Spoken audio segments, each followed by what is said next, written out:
Thanks everyone for coming. My name's Scott Sandre. I'm a software engineer at Databricks. I work on the Delta ecosystem team. And today I'm going to be talking to you about the three new pillars of technology for our new DSv2, Data Source v2 Spark connector. A bit about me before we begin. I've been at Databricks for 4 years. I've been working on all things Delta open source. So that's advancing the protocol and designing new Delta table features. That's working on our various Delta integration connectors like Flink and Spark. And recently, a heavy focus on our new kernel library that I'll be talking about today, as well as the actual catalog integration of Delta into the catalog and building that in kernel. I think everyone can hear me okay. Let's get started. So today I'm going to be talking about the three big bets, the three big focuses of our next generation Delta Spark connector. And the first one of these is the catalog. So the catalog is quickly becoming the next foundational building block in building a modern data lakehouse. And the catalog came to be important for a variety of reasons. So for the past several years, various open lakehouse formats like Delta and Iceberg, they've been adding features and integrating into engines and making these engines more powerful and more capable. So we've been designing new table features like deletion vectors, which make your merge and updates faster and deletes. We've been building new capabilities like CDF. We've been letting you sort and optimize and Z-order all of your data, vacuum it, and all these great capabilities.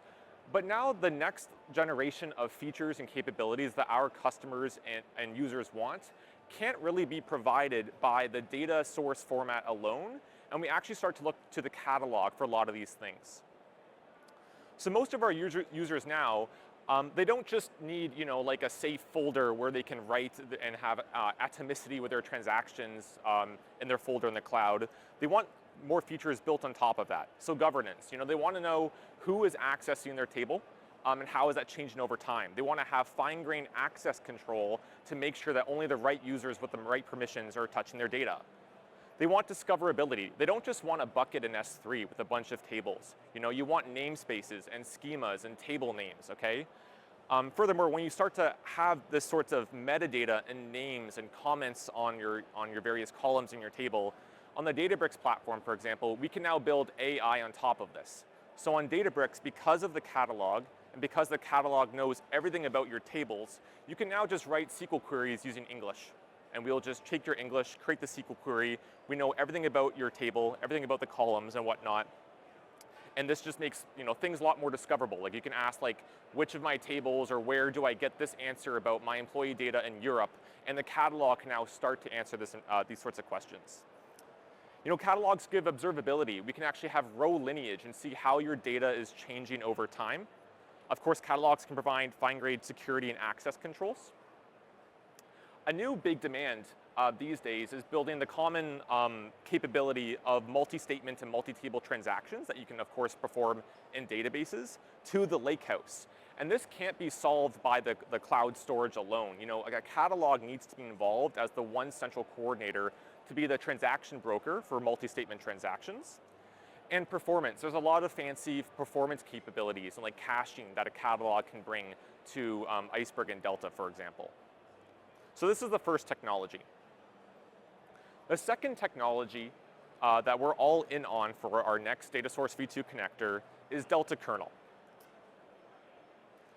So for those of you that don't know, Delta Kernel arose 2 years ago. I think that's when we first announced it at Databricks, so it's completely open source. It arose 2 years ago because there was a problem. The Delta ecosystem was fragmented. So all these engines, all these connectors want to deeply integrate to Delta. Customers want the latest Delta features. They want deletion vectors. They want variant. They want shredding. They want Iceberg metadata translation. They want CDF capabilities. And all of these are advanced Delta table features that we're adding. We do several releases throughout the year. But if you have, for example, X Delta features and Y connectors, that's X times Y work needed to bring the ecosystem along with Delta. And this just was not scaling. So our solution was kernel. And kernel is the one right Delta abstraction, where there's not this Cartesian explosion of Delta features and connectors. We actually are trying to have a solution of deeply integrate once and get upgrades for free. You can imagine this like a CSV or a Parquet library, right? Like as CSV in your Parquet library adds bugs and adds more improvements and features, your engine code shouldn't have to change. You should just bump the version number and get these new capabilities for free. And that's the exact goal of kernel. So the first thing kernel wanted to introduce was a narrow set of table APIs for your connector, and I'll be going through an example on the right-hand side in a second. These table APIs are what your connector sees in order to execute reads and writes. So we can give you a snapshot of your table at a particular point in time. We can give you opaque scan tasks, where your engine doesn't have to know the details of Delta and the details of how Delta executes a scan. Your engine just knows it has to serialize this to all of its executors, and the executors need to go back into kernel and use kernel utilities to help facilitate the write. Throughout all of these APIs, we abstract away the Delta protocol. Engines do not need to know Delta protocol internals. So at the end, I'll be showing you like a very simple diagram of what our DSv2 connector will actually look like. And our DSv2 connector does not need to know about Delta.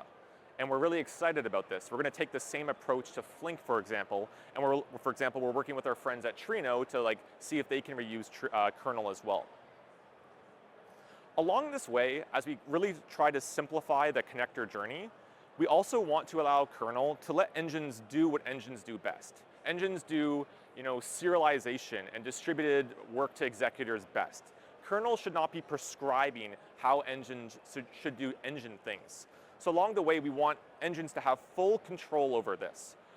For example, the goal of our DSv2 connector is to have the exact same, if not better, performance than our DSv1 connector built on top of kernel. So kernel does not prohibit engines and connectors from achieving this. So to give you a simple example, this is a case where a connector wants to effect a query and get back some engine data, its own memory representation of data, to return to the user.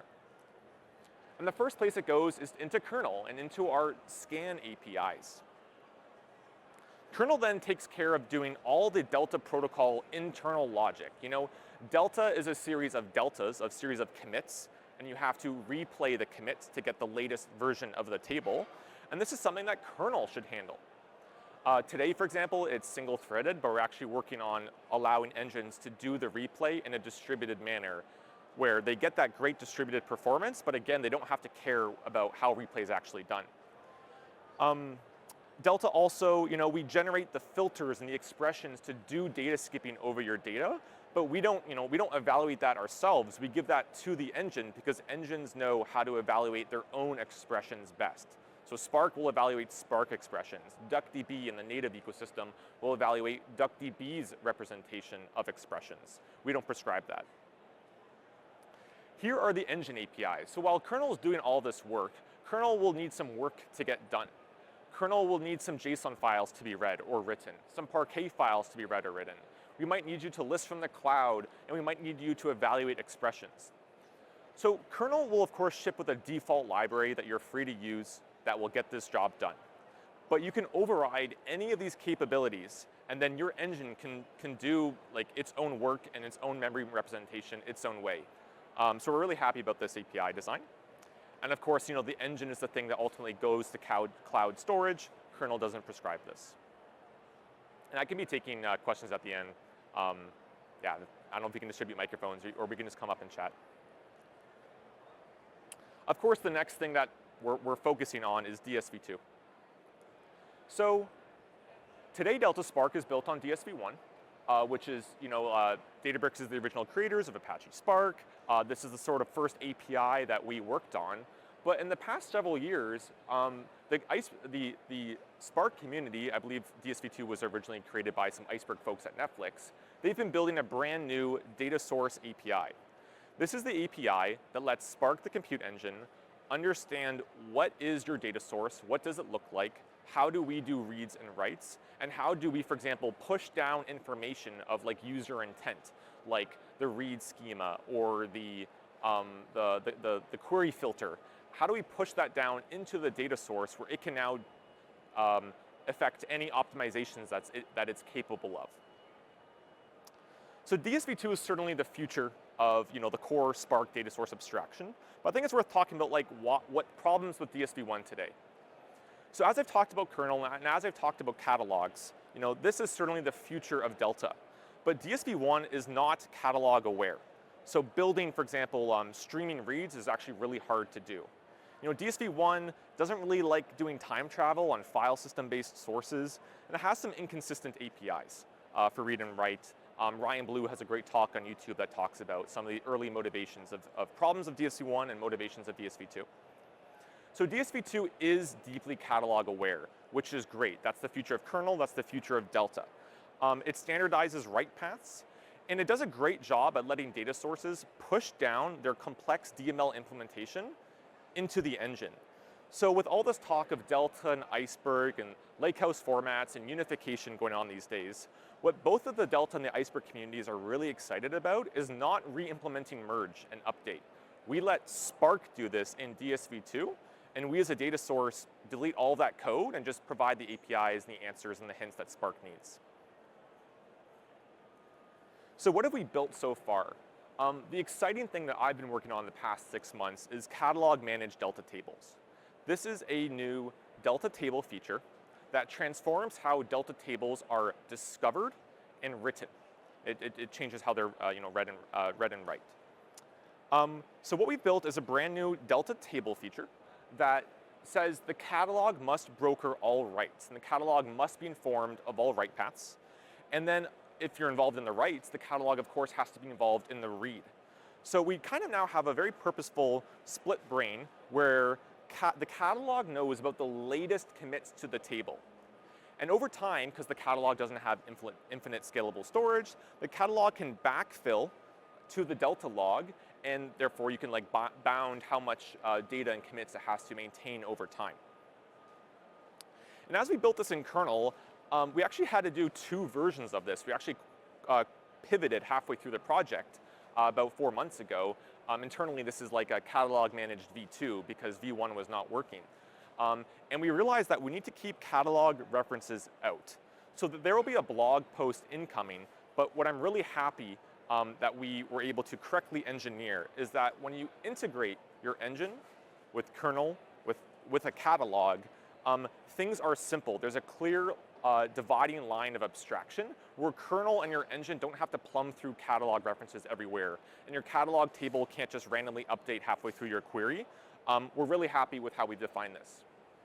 Another thing I'm very excited about this design is kernel isn't prescribing what your catalog has to look like. We have a very narrow understanding of a catalog in kernel. It's really just commit. So kernel and the engine will give the engine the information to pass on to some catalog implementation to commit. And the catalog can do that however it wants. It could commit to Unity catalog, and Unity has its own commit API. It could commit to Hive Metastore. Maybe Hive Metastore's representation of a Delta commit is just a series of key value pairs. Or it could be an in-memory catalog, or a catalog that actually just relies on put if absent. So what's great here is that we are not prescribing what your catalog must do. We're not prescribing a catalog API. We're just saying, hey, we need this very narrow callback, a commit function, and you're free to implement that on its own. So what comes next is bringing this all together. We want to build a new Delta Spark connector. We want to have it deeply integrated into a catalog, a lot of performance benefits for that, a lot of capabilities that you can build in your data lake and your lakehouse on top of the catalog.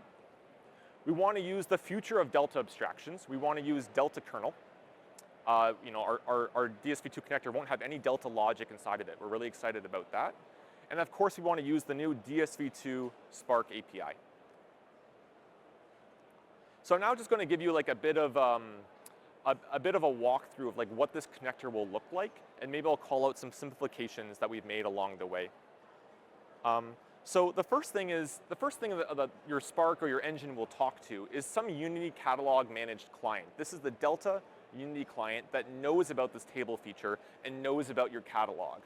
And this client doesn't actually have to be Spark oriented. So the same jar that we produce here, we plan on reusing in Flink and all across the JVM ecosystem.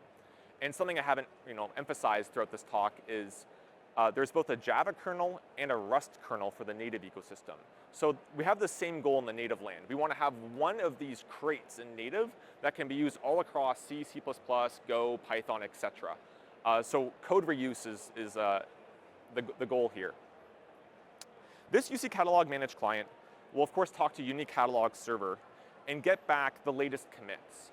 Another great thing here is that we don't tell the catalog how to represent the commit information. We just give them the commit information. So what's really cool here is, if it's a really large commit, you could write it out to a Delta file in S3, just like, that's been the way commits have been done in Delta for years. But if it's a small commit, for example, you can actually just send it inline without going to S3, and your catalog can store it inline as well. And then, of course, on the read path, you get back just like a byte stream, the inline representation. So right there, you've saved 200 seconds on the commit path. And then on the read path, you also don't need to go to S3. So things like this can really help to have a performant connector. At this point, what we've done in kernel is we've created a very flexible interface where engines and catalogs can give kernel all the information they know about, but they don't really have to know about much. You really just need to give us a path and a version you want to load, and that's just like path-based access. Kernel can go and figure out the rest. But if you happen to have other information, if you happen to have the latest log information, like the ratified commits in the catalog, or you happen to actually save the schema at a particular version, you can give all this to kernel, and kernel won't like waste cycles or waste compute trying to go and figure that out. So with this approach, what we're actually planning to do is that during query analysis, we won't be going to the file system at all. So in your Spark DSv2 connector, when you want to plan your query, we're saving hundreds of milliseconds by not actually having to do any fetching from S3 or any compute and replaying the log to figure out the latest schema of the table. All of this will just come from the catalog. So we're really excited for some of the performance gains there. And lastly, this table builder, it produces this kernel construct. We call it a resolve table. It's a snapshot of your Delta log and your table at a point in time. And this is the core, facilitator of any logic that the Spark DSv2 table interface requires. So this table interface wants, for example, a scan reader. And a scan reader basically produces scan reads that happen on each executor.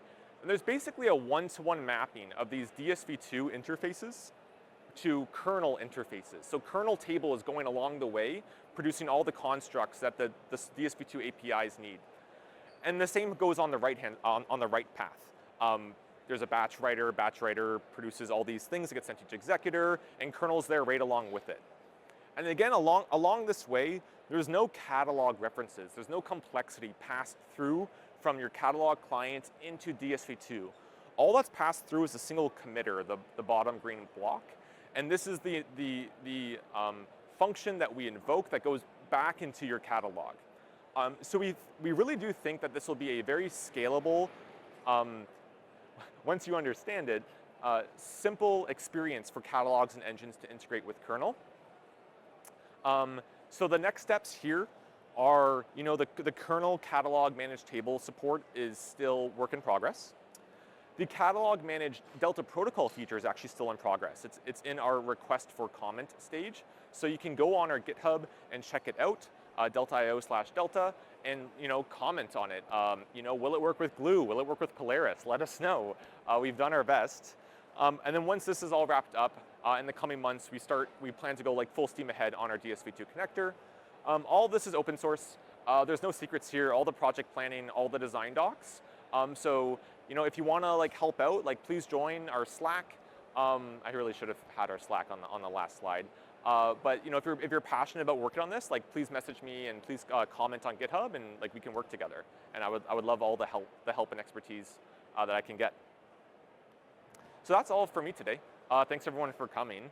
I don't think there's any mics, but if there's no next talk, I can just take some questions here if anyone has any. So thanks so much.